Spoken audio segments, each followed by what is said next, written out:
6 बच्चियाँ जब मस्जिद में पढ़ने के लिए जाती हैं, वो वहाँ पर कुछ ऐसा देखती हैं जिसे देखने के बाद वो बहुत ज़्यादा डर जाती हैं। खून खून कहकर चिल्लाती हुई मस्जिद से बाहर आती हैं। जब वो चीखती हुई बाहर आती हैं तो कुछ लोग उनके पास जाकर उनसे पूछताछ करते हैं और पूछताछ करने के बाद में पता चलता है कि मस्जिद के ऊपर एक कमरा बना हुआ है। उस कमरे में मौलाना की बीवी और उनकी 2 बेटियां रहती हैं, जिनका किसी ने कत्ल कर दिया है।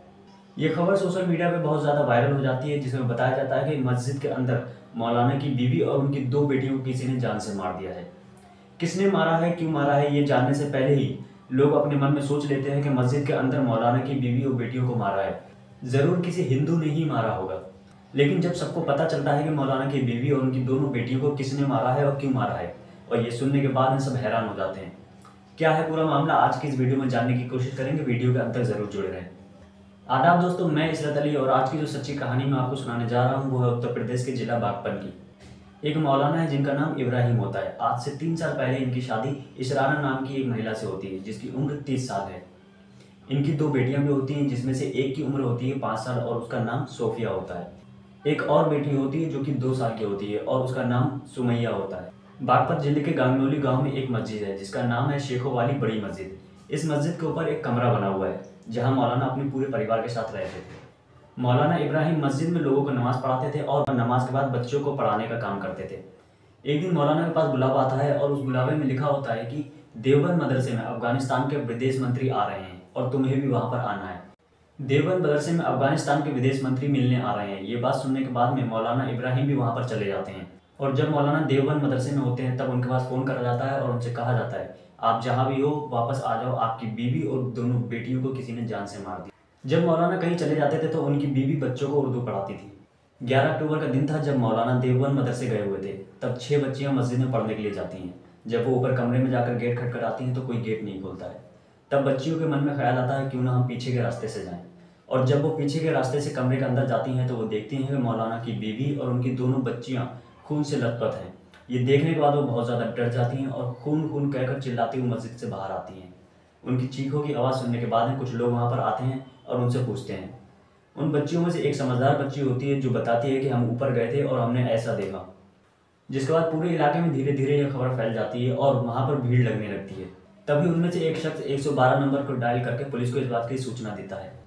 मौलाना को भी फ़ोन करके इस बात की सूचना दी जाती है। तभी मौलाना के ससुराल वालों को भी इस बात की पता चल जाती है।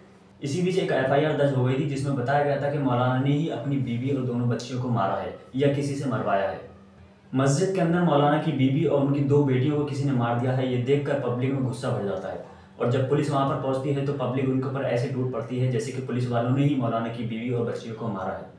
जिसके बाद पुलिस के सीनियर अधिकारी वहां पर आते हैं और पब्लिक को समझाकर कहते हैं कि आप सब शांत हो जाओ, जिस किसी ने भी ये करा है हम उसकी जाँच करेंगे और उसे गिरफ्तार करेंगे। जिसके बाद पुलिस आसपास के CCTV कैमरे चेक करती है और जब मस्जिद के CCTV कैमरे चेक किए जाते हैं तो पता चलता है कि मस्जिद के CCTV कैमरे को 20 मिनट के लिए बंद कर दिया गया था। लेकिन जब CCTV कैमरे बंद किए गए थे उससे पहले का वीडियो चेक किया जाता है तो पता चलता है कि मस्जिद के अंदर एक 16 साल का लड़का आया था जो 19 से 20 मिनट तक के लिए मस्जिद के अंदर रुका था और उसके बाद में वापस चला गया था। और जब उस बच्चे के बारे में पता करा जाता है तो पता चलता है कि उस बच्चे की उम्र 16 साल है और वो कक्षा 8 का छात्र है। जब पुलिस उस बच्चे से पूछताछ करती है तब वो बताता है कि मैं बस ऐसे ही चला गया था। लेकिन पुलिस वाले जब सख्ती से उससे पूछताछ करते हैं तो वो अपना जुर्म कबूल करता है और बताता है कि उसके साथ एक उसका दोस्त भी शामिल था। पुलिस की पूछताछ करने के बाद वो बच्चा बताता है कि आज से करीब 5 दिन पहले हम मौलाना के पास पढ़ने गए थे और मुझे मेरा सबक याद नहीं था, जिसकी वजह से मौलाना ने मुझे और मेरे दोस्त को बहुत मारा था। तभी हमने सोच लिया था कि हम मौलाना को और उनकी बीवी को जान से मार देंगे, लेकिन उनकी बच्चियों को हमारा मारने का कोई इरादा नहीं था।